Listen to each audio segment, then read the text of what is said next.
Hello, good morning all of you. Welcome to my YouTube channel Sangyan bio 2.0।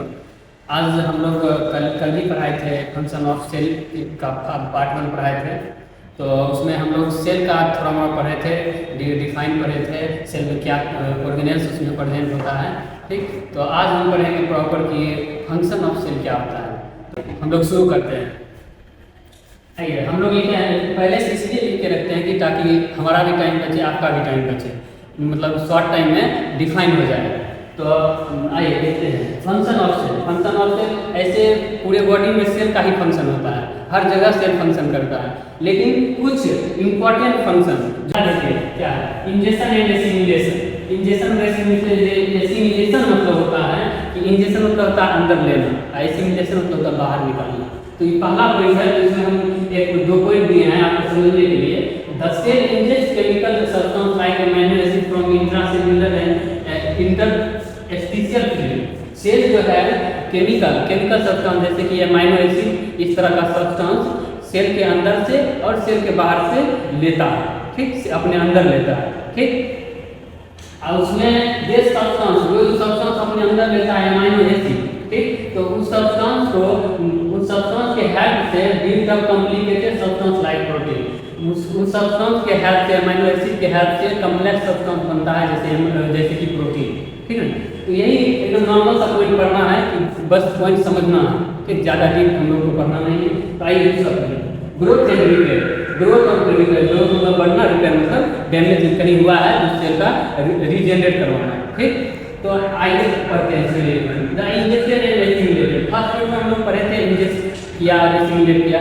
जो भी injected है, जो भी अंदर लिया, जो भी बाहर किया, उस मटेरियल को यूज करके हम लोग बनाते हैं नया प्रोटोकॉल, ठीक। वही लिखे the injected and assimilated material used to synthesise new protocol, ठीक। अब देखिए थर्ड पॉइंट है मेटाबॉलिज्म। मेटाबॉलिज्म आप लगभग 8 या 9 से पढ़ते हुए आ रहे होंगे। तो मेटाबॉलिज्म का डेफिनेशन है chemical reaction in the body cells that changes food into energy. ये एक केमिकल रिएक्शन है मेटाबॉलिज्म। तो इसमें होता है कि नॉर्मल सी बात है, नॉर्मल याद रखना आपको कि फूड से एनर्जी में कन्वर्ट होता है, उसी प्रोसेस को मेटाबॉलिज्म बोलते हैं। अब मेटाबॉलिज्म में दो टाइप होता है, एनाबॉलिज्म, कैटाबॉलिज्म। अब एनाबॉलिज्म क्या है? तो एनाबॉलिज्म है इंजेक्टेड और एस्टिमुलेटेड फूड मटेरियल। जो हम फूड मटेरियल अपने अंदर लिए जो बाहर निकाले, उस मटेरियल को use for growth and repair, उसको यूज किया जाता है सेल के द्वारा बढ़ने के लिए, रिपेयर करने के लिए डैमेज सेल, ठीक। एक जो है कैटाबॉलिज्म। कैटाबॉलिज्म एक प्रोसेस है मेटाबॉलिज्म का जिसमें कि फूड मटेरियल को तोड़ा जाता है एनर्जी रिलीज करने के लिए, फॉर सर्वाइवल ऑफ फॉर मतलब सेल के लिए, सेल के फंक्शन के लिए फूड को एनर्जी में तोड़ा जाता है। तो यही प्रोसेस है कैटाबॉलिज्म। अब आते हैं रेस्पिरेशन। फोर्थ फंक्शन है respiration. It involves transportation of oxygen from lungs through blood to the tissue. ये एक प्रोसेस है रेस्पिरेशन। रेस्पिरेशन मतलब श्वसन होता है, श्वसन प्रक्रिया। तो रेस्पिरेशन का मतलब है कि ये देखिए ट्रांसपोर्ट ऑफ ऑक्सीजन, ऑक्सीजन का ट्रांसपोर्ट करता है कहाँ? लंग्स थ्रू ब्लड, लंग्स के थ्रू ब्लड में, ब्लड से टिश्यू में। फिर वही चीज को वापस लेकर आता है टिश्यू से लंग्स में, लंग्स से फिर वापस आउट ऑफ द बॉडी, ठीक। तो यही प्रोसेस है removal of waste product like CO2 this is essential for survival. तो यही हम पॉइंट लिखे हैं जो भी आपको समझाए हैं कि वेस्ट प्रोडक्ट को बाहर निकालता है। तो पांचवा फंक्शन, 4 फंक्शन तक पढ़े थे हम लोग रेस्पिरेशन तक। अब पांचवा फंक्शन एक्सक्रीशन है।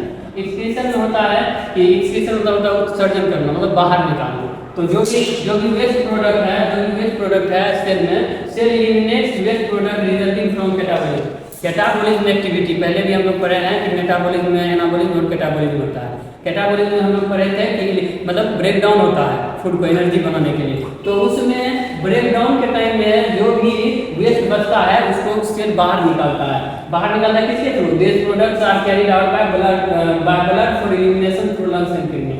ब्लड के थ्रू बाहर निकाला जाता है, जैसे कि डीऑक्सीजनेटेड अगर एयर है, डीऑक्सीजनेटेड अगर एयर है तो वो लंग्स के द्वारा बाहर जाएगा, ठीक, एटमॉस्फेयर में। अगर लिक्विड फॉर्म में है, जैसे आप मान लीजिए उसमें यूरिक एसिड है, यूरिया है, क्रिएटिनिन है, ठीक, तो ये सब किडनी के द्वारा मतलब उसको प्यूरिफाई किया जाएगा, फिल्टर किया जाएगा, तो वो हम लोग यूरिन के द्वारा निकाल देंगे।